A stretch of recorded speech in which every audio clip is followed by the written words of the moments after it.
কোরআন বিশ্বের সর্বশ্রেষ্ঠ সংবিধান, বিশ্বের সর্বশ্রেষ্ঠ কারিকুলামে খচিত আল কোরআন।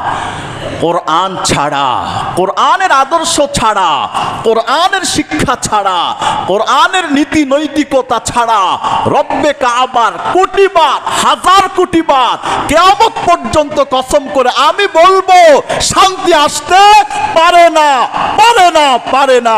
ঠিক না বেটি? কথা বলে আল্লাহু আকবার।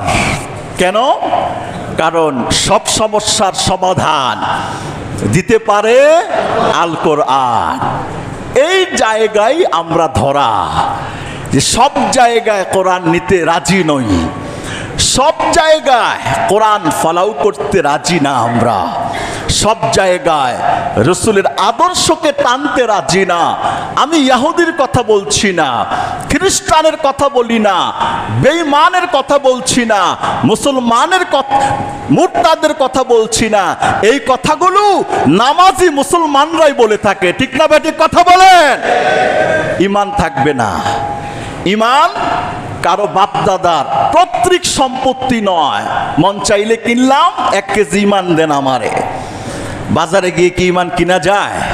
তেল কিনা যায়, চাউল কিনা যায়, ডাউল কিনা যায়, ঈমান কিনা যায় না। ঈমান এত জিনিস, এটা কিনা যায় না, পৈতৃক সম্পত্তি নয়। ঈমান আল কোরআন। আমাদের সবার ঈমান ঠিক আছে কিনা এটা সিদ্ধান্ত দিবে কোরআন এবং সুন্নাহ। ঠিক না বেঠিক? কথা বলেন। আল্লাহ রাসূলের হাদিস সিদ্ধান্ত দিবে। ধর্মকে যে মুসলমান উন্নতি অগ্রগতির সব সেক্টরে টানতে না পারবে তার ঈমান নেই।